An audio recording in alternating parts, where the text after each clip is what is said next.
Welcome back to another episode of Keep Austin Safe, the podcast where we take you behind the badge to meet the people and units working hard to keep our city safe.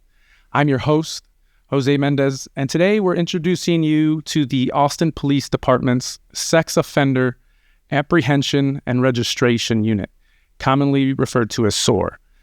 Now, this is a specialized team that plays a critical role in tracking and monitoring registered sex offenders here in our community. From compliance checks to community safety efforts, this unit is dedicated to ensuring that offenders follow the laws and that the public stays informed. Joining me today, we have a very special guest with us, Detective Marcus Davis of APD's SOAR unit. Detective Davis has been with the Austin Police Department for 19 years and has been with the SOAR unit for 3 years. So thanks for joining us today, Detective. And yeah, thanks for having me. Absolutely. So diving right in, can you tell us a little bit about the SOAR unit and what your team does? Yeah, absolutely. So the Sex Offender Apprehension and Registration Unit, it was created here at the Austin Police Department in about February of 1999. And like you said, our main job is to track, monitor, and ensure compliance for individuals that have a duty to register under what we consider Chapter 62 of the Texas Penal Code. Okay.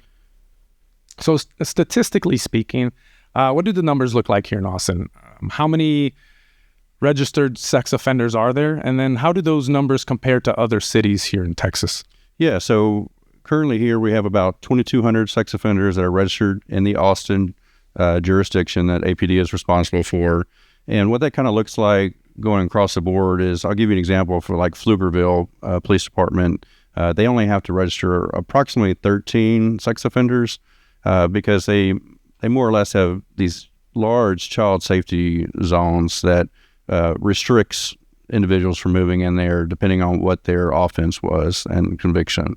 So I just want to give you some other information. Here recently, about a week ago, we just started registering individuals that have been convicted of terrorism offenses. And so we're actually bringing our first one in next week to register with us. Oh, nice. And you said that was a new change? Yeah, that was a change in the law that just started this year. Oh, nice. Okay. So what causes somebody to be added to the sex offender registry? So it depends on their conviction, or if a judge determines that they have a duty to register. So that could be basically like a court order from the judge that requires an individual to register for a certain time period. So do all registered sex offenders pose the same risk to the public, or are there different categories and different risk levels? So I would say that all of them pose a certain risk to the public. However, there are three main categories that each one of them would fall into. There's a low, there's a moderate, and there's a high risk. For those individuals that fall into the high risk category, the Texas Department of Public Safety will send out little postcards to a certain geographical radius from that offender's registered address, notifying the public that there is a high-risk sex offender that's moving into the area. Okay. Now, when we talk about sex offenders, one of the most common questions that comes up within the community, can sex offenders be allowed around children? So yes and no. So there is no statutory requirement in the state of Texas that sex offenders cannot be around children. However, if they are either on probation or parole, there can be restrictions placed on them by the courts as far as being around children. Okay, so it's really just a case-by-case basis. That's correct. Okay, so that leads me to the next question. Talking about the legality of registered sex offenders living around schools and daycares. Can you provide some insight on that? Yeah, so in the city limits of Austin, there are no restrictions, once again, based on where a sex offender can live. Now, probation or parole, they may have a certain requirement that they don't live there, but as far as if they're not on probation or parole, yes, you're correct. They can live pretty much anywhere they want inside the city limits of Austin. Okay. So now transitioning, let's talk a little bit about the work that your unit has done over the years. Can you provide our listeners with an idea of what you guys have accomplished over the years within that SOAR unit? Sure. So every year we write approximately 170 warrants is about what we average. And for those 2,200 sex offenders, we only have 3 detectives that have a caseload to manage all of those sex offenders.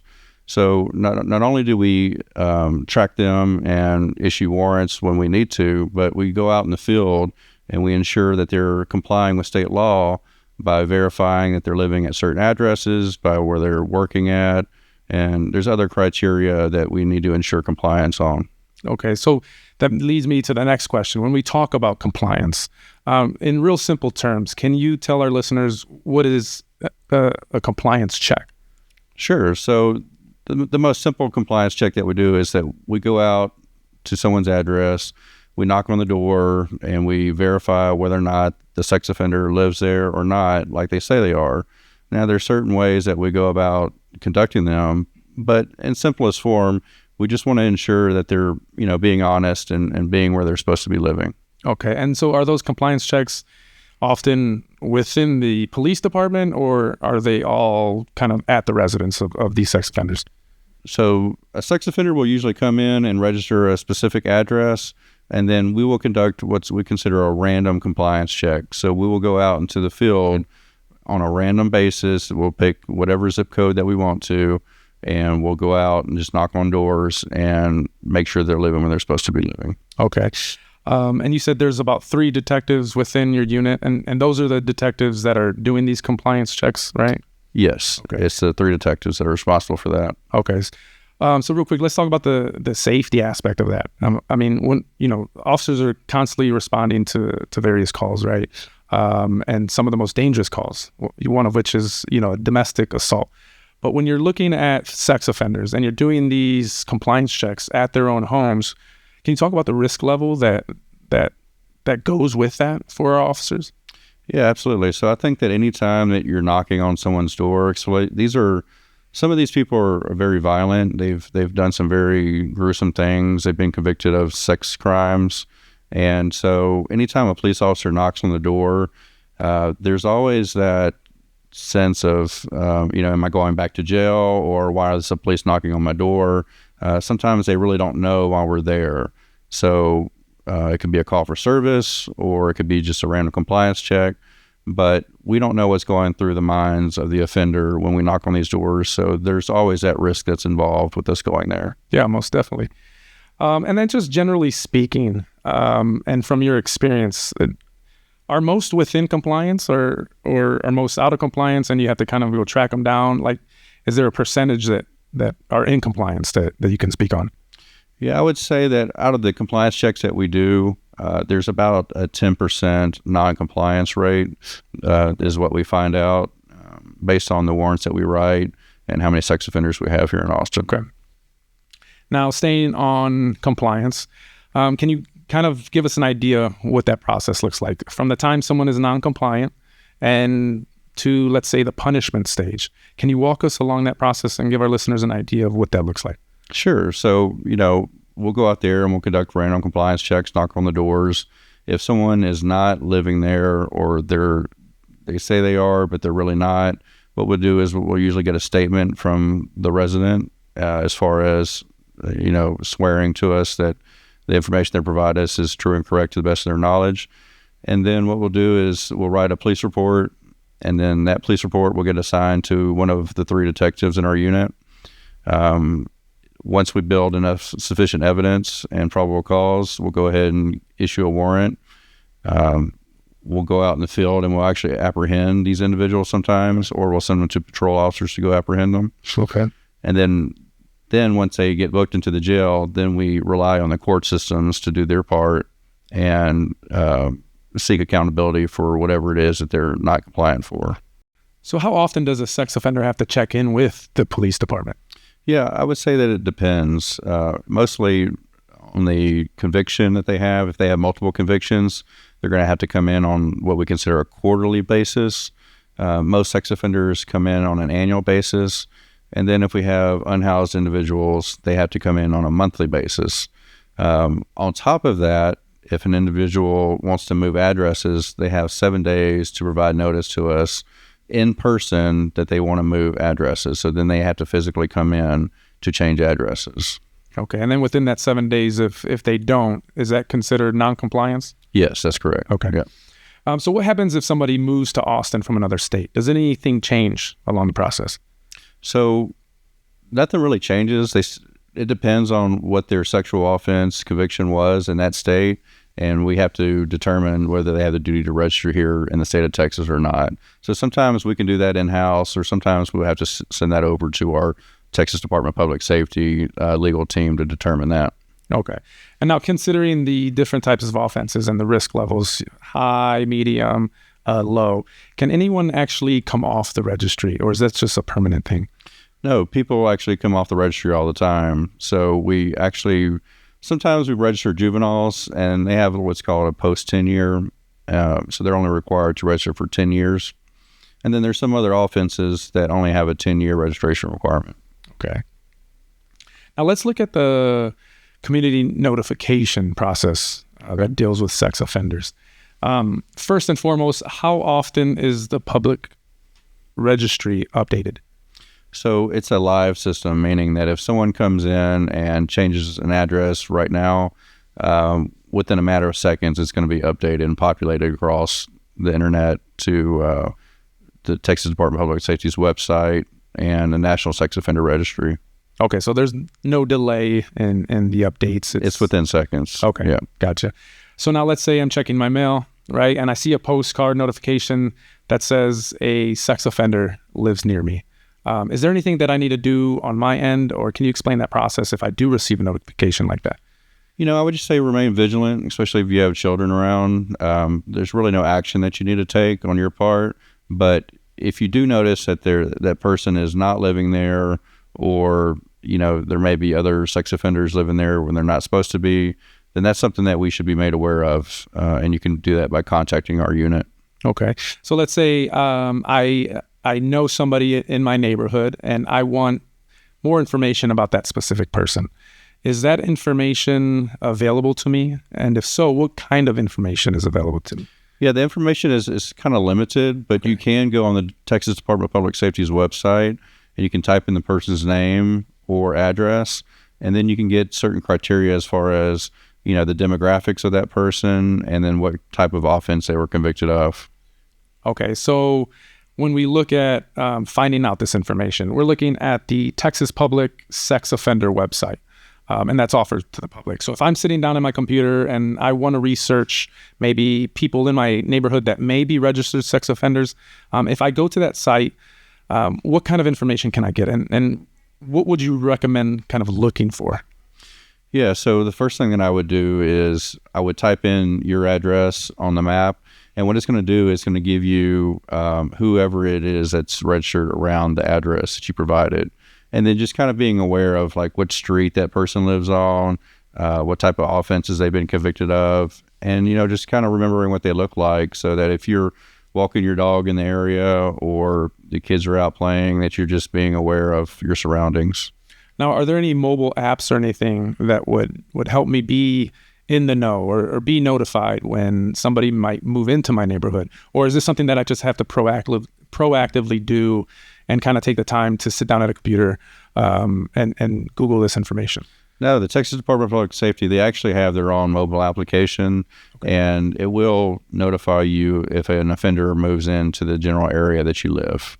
Okay. And then so, part of, being a good community, right? We're looking out for each other. Yeah. So let's say I know a sex offender has moved from the area and they haven't reported a new address, let's say. What should I do as a maybe concerned citizen or just a good person just to kind of relay this information on to somebody? Yeah, so if anyone in the public believes that there's a sex offender that's not in compliance, please reach out to our unit. That's 512-974-6280. And we'll take that information in and we'll send detectives out to investigate it to determine whether or not a sex offender is in compliance or not. Okay. So before we wrap things up, is there anything else that you want our listeners to know about the SOAR unit or the sex offender registry process, or anything that you would just want to put out there, just like, hey, this is a reminder, if this happens, do this, or just any tips? I just want always, if you see something, say something, whether or not you think they're in compliance or not, just go ahead and reach out to us and let us be the ones that determine that information, because the tips that you provide could be very critical in determining compliance. So talking to a few people before this podcast, typically I try to get questions that might interest our community, or some of the questions that our community has about whatever the topic is. So one of the questions that came up was a pretty good question, and hopefully you can expand upon it or answer the question to the best of your ability. But I thought it was a pretty good question. And it was basically, how do you prevent registered sex offenders from reoffending again? That is a good question. And, I don't think that we can 100% stop reoffending, but I think that the whole creation of this unit was designed to reduce that risk. And so, staffing the unit with more detectives, going out and doing compliance checks, and really listening to the tips that come in that we receive, I think that's the best way that we can minimize the risk to the public in this case. So the last question is, typically we ask one more question for everybody that comes on the podcast. And what's the hardest thing about your job or the position that you're in right now? So I think the hardest thing about my job is knowing that behind each one of these sex offenders, there's a victim there, and we have to read court documents. There's 2,200 of these sex offenders, and they've been convicted of crimes against children, crimes against adults. So whenever we go and read through these documents and see exactly what types of crimes that they committed, to me, that is the hardest part of my job. Well, Detective Davis, we want to thank you for your time coming on the show and providing us a lot of good insight on SOAR and what you guys do as a group. We want to thank you for all the hard work that you guys do, especially behind the scenes, because a lot of people are unaware exactly what the Sex Offender Apprehension and Registration Unit does on a daily basis. And being so close inside police headquarters, I see you guys are constantly bringing people in and making sure, again, they're in compliance. So we want to thank you and your team for your time, your effort, and keeping our city safe. So thanks again. Yeah, thanks for having me. Absolutely. For our listeners, thank you for joining us today. For more information about community events with the Austin Police Department, safety tips, press releases, follow us on social media platforms. We're on Facebook, Instagram, X as the Austin Police Department. We hope this conversation provides you with the resources that help everybody keep Austin safe.